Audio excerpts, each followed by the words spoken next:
చిన్న పిల్లల్లో కాళ్ళు నొప్పులనేది చిన్న పిల్లల్లో జనరల్‌గానే వాళ్ళు యాక్టివిటీ చాలా ఎక్కువ ఉంటది. చిన్న పిల్లల్లో ఏంటంటే మన నార్మల్ పెద్దవాళ్ళలో ఉండే బోన్ లాగా చిన్న పిల్లల బోన్ ఉండదనమాట. ఆ బోన్‌లో ఏంటంటే అది గ్రోయింగ్ బోన్ అనమాట. గ్రోయింగ్ బోన్ అంటే ఏంటంటే మనకి గ్రోత్ ప్లేట్ అని ఉంటదనమాట. ప్రతి జాయింట్స్‌కి దగ్గరలో గ్రోత్ ప్లేట్ ఉంటది. ఆ గ్రోత్ ప్లేట్ నుంచే మనకి బోన్ గ్రో అవుతా ఉంటదనమాట.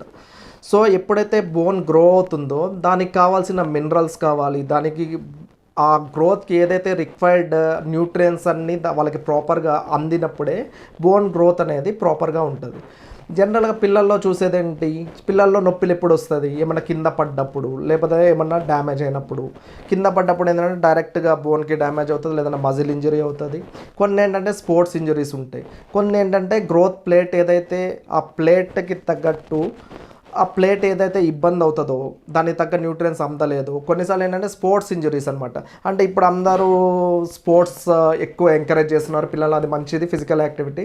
కొన్నిసార్లు ఏమవుతదంటే ఎక్సెసివ్ స్ట్రెచింగ్ అనమాట. ఎక్కువ వర్కౌట్లు ఎక్కువ చేయటము, లేకపోతే ఆ మజిల్‌ని ఎక్కువ స్ట్రెయిన్ చేయటము. అలాంటప్పుడు అది ఏమవుతదంటే ఏదైతే మజిల్ ఉంటదో, ఆ మజిల్ ఎక్కడైతే ఆ గ్రోత్ ప్లేట్‌కి ముందు ఎక్కడ అటాచ్ అవుతదో దాని మీద ఎక్సెసివ్ ప్రెషర్ వచ్చి అప్పుడు కూడా నొప్పులొచ్చే ఛాన్సెస్ ఉంటాయన్నమాట. మెయిన్‌గా పిల్లల్లో ఇబ్బందయినప్పుడు ఏంటంటే మనం ఒక్కసారి కొంచెం చిన్న కాల్షియం ఎలా ఉంది వాళ్ళల్లో, ఎందుకంటే మన బోన్ గ్రోత్‌కి కాల్షియం ఒకటి, విటమిన్ డి3 ఒకటి, ఫాస్ఫేట్ ఒకటి, కొంచెం హార్మోన్స్ ఇవన్నీ కరెక్ట్‌గా బ్యాలెన్స్డ్‌గా ఉండాలి.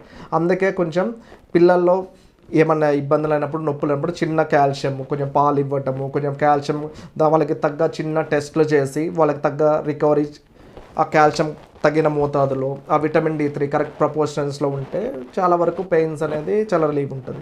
అలా కాకుండా కొంతమందిలో ఏంటంటే కరెక్ట్‌గా ఈ డెఫిషియన్సీ ఉన్నప్పుడు రికెట్స్ లాగా వస్తాయన్నమాట. అంటే బోన్‌లో కొంచెం వంకర్లు పోవటం.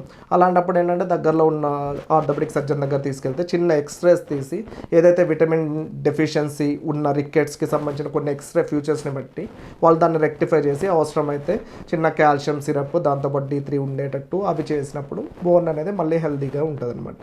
ఇది టెన్నిస్ ఎల్బో అనేది ఏంటంటే జనరల్‌గా ఆ పేరు ఎందుకని వచ్చిందంటే టెన్నిస్ ఎల్బో ఎక్కువ టెన్నిస్ ఆడే వాళ్ళల్లో ఏంటంటే మనకేంటంటే ఏదైతే ఫింగర్స్‌ని మూవ్ చేసే మజిల్ అనేవి ఉంటాయో మన ఫింగర్స్ రిస్ట్ అంతా పైకి మూవ్ చేసే మజిల్ అంతా ఒకటే చోటు నుంచి వస్తుందన్నమాట. దాన్ని లేటరల్ ఎపికాండైల్ అంటారు. అక్కడ నుంచి ఈ మజిల్ అంతా వస్తుంది. సో మీరు ఏమన్నా బరువు లేపాలన్నా చేతిని ఇట్లా పెట్టి లేపలేరు అనమాట. ఆ ఫింగర్ రిస్ట్ ఎక్స్టెండ్ అవ్వాలి, ఫింగర్స్ కూడా ఈ మూమెంట్ అప్పుడే బరువు లేపగలరు.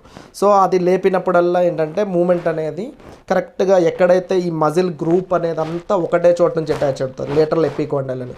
సో అక్కడ ఇన్ఫ్లమేటరీ ప్రాసెస్ వస్తే దాన్ని లేటరల్ ఎపికాండైలైటిస్ లేదంటే నార్మల్ లాంగ్వేజ్లో టెన్నిస్ ఎల్బో అంటారు.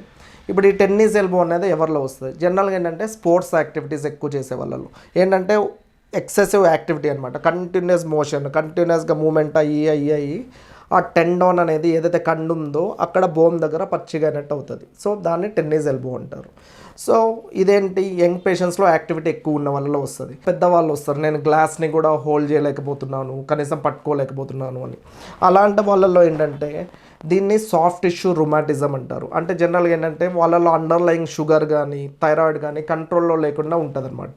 అలాంటప్పుడు ఏంటంటే ఆ మాలిక్యూల్స్ అనేది అక్కడ డిపాజిట్ అయ్యి ఇన్ఫ్లమేషన్ లాగా వస్తుంది. సో ఏంటంటే పెద్దవాళ్ళల్లో ఈ ప్రాబ్లం వచ్చినప్పుడు మనం షుగర్ ఒకటి థైరాయిడ్ ఒకటి కంట్రోల్లో పెట్టుకునేటట్టు చూస్తామన్నమాట. ఇంకొకటి ఏంటంటే ఆ టెన్నిస్ ఎల్బో వెళ్ళాలంటే ఏంటంటే ఫస్ట్ దీనికి పార్ట్కి రెస్ట్ ఇవ్వాలి. సో మనకేంటంటే టెన్నిస్ ఎల్బో స్ప్లింట్ ఉంటుంది, కొంచెం ఎక్కువ బరువులు లేపొద్దంటాం, ఎక్సెసివ్ మోషన్ ఈ ప్రొనేషన్ సుప్రేషన్ అంటాం, ఈ మూమెంట్ని తగ్గించమని చెప్తాము, చిన్న స్ప్లింట్ ఇస్తాము. అదే పెద్దవాళ్ళల్లో లేదంటే సివియర్గా ఉంది అనుకోండి, ఏదైతే ఎక్కడైతే పెయిన్ బాగా సివియర్గా ఉందో అక్కడ ఏం చేస్తామంటే చిన్న ఇంజెక్షన్ ఇస్తామన్నమాట. ఆ ఇంజెక్షన్తో కూడా రిలీఫ్ వచ్చే ఛాన్సెస్ చాలా ఎక్కువ ఉంటాయి. లేదు అప్పటికీ అవ్వలేదైతే ఏదైతే టెండోన్ అనేది ఏదైతే ఆ మజిల్ కండ ఎక్కడైతే స్ట్రెచ్ అవుతుందో దాన్ని కొంచెం రిలీజ్ చేస్తామన్నమాట. సో టెన్నిస్ ఎల్బో అనేది ఫస్ట్ ఫిజియోథెరపీ, స్ట్రెచ్చింగ్ ఎక్సర్సైజెస్, కొంచెం యాక్టివిటీ మోడిఫికేషన్స్తో తగ్గుతుంది. కొంతమందిలో షుగర్ థైరాయిడ్ కంట్రోల్ అయితే ఆటోమేటిక్గా ఇది కూడా కంట్రోల్ అవుతుంది. కొంతమందిలో మాత్రం మేము ఇంటర్వ్యూన్ అయ్యి కొంచెం ఇంజెక్షన్ ఇవ్వాల్సి వస్తుంది. కొంతమందిలో ఏంటంటే కొంచెం రిలీజ్ చేయాల్సి వస్తుంది, సర్జరీ రిలీజ్ చేయాల్సి వస్తుంది.